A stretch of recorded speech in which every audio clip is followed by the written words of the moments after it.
Hello students, welcome my YouTube channel Hindi ज्ञान। इसके पहले वीडियो में हम लोगों ने क्लास 10 सीबीएसई के हिंदी के पाठ्यक्रम के बारे में जाना था और आज हम क्लास 36 जो है उसका जो पहला चैप्टर है पद, उसके बारे में पढ़ेंगे। लेकिन इससे पहले हम पद को लिखने वाले कवि के बारे में जानते हैं जो कि सूरदास जी हैं। सूरदास जी का जन्म सन 1478 ईस्वी में हुआ था।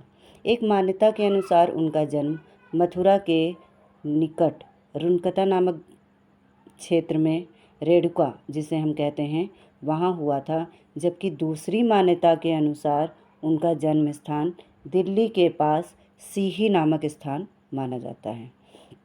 महाप्रभु वल्लभाचार्य के ही शिष्य थे और सूरदास जी का जो नाम है वो अष्टछाप के कवियों में सबसे पहले लिया जाता है। वे मथुरा और वृंदावन के बीच गऊ घाट पर रहते थे और श्रीनाथ जी के मंदिर में भजन कीर्तन किया करते थे।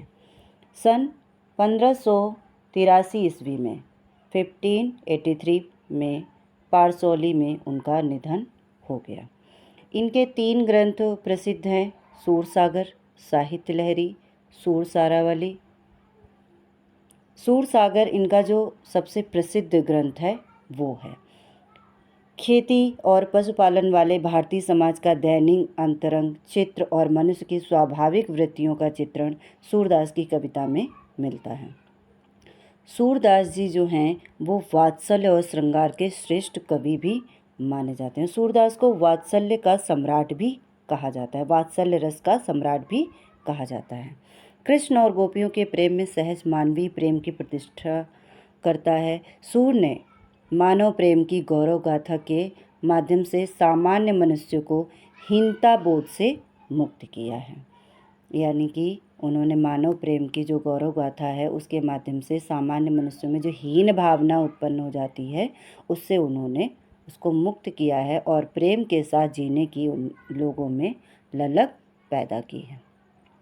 उनकी कविता में ब्रज भाषा का प्रयोग किया गया है और लोकगीतों की परंपरा को की ही श्रेष्ठ कड़ी भी ब्रज भाषा को मानी गई है। यानी जो लोकगीत होते हैं वो ब्रज भाषा में ही प्रयुक्त होते हैं।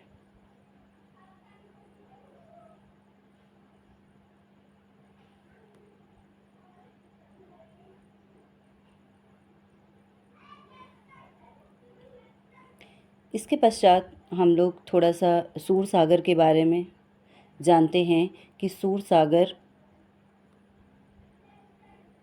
में कहाँ से कौन सा प्रसंग जोड़ा गया है। तो यहाँ सूरसागर के भ्रमर गीत से 4 पद लिए गए हैं जो हम अभी चैप्टर में पद चैप्टर जो है उसमें पढ़ेंगे। कृष्ण ने मथुरा से जाने के बाद स्वयं लौटकर उद्धव के जरिए गोपियों के पास संदेश भेजा था। उद्धव ने निर्गुण ब्रह्म योग का उपदेश देकर गोपियों की विरह वेदना को शांत करने का प्रयास भी किया। गोपियाँ जो थीं वो ज्ञान मार्ग के बजाय प्रेम को पसंद करती थी। ज्ञान मार्ग यानी ऐसे ईश्वर की भक्ति करना जिसको ना हम देख सकते हैं, ना जिसके बारे में हम किसी से सुन सकते हैं, निराकार, ठीक है, वो प्रेम मार्ग को पसंद करती थी। इस कारण उन्हें उद्धव का जो संदेश था वो पसंद नहीं आया। तभी वहाँ एक भौरा आ जाता है और यहीं से भ्रमर गीत का प्रारंभ होता है। गोपियों ने भ्रमर के बहाने उद्धव पर व्यंग किया है। पहले पद में गोपियों की यह शिकायत वाजिब यानी सही लगती है कि यदि उद्धव कभी स्नेह के धागे में बंधे होते तो वह विरह वेदना को अनुभूत अवश्य कर पाते। अनुभूत यानी कि वो उसको फील कर पाते।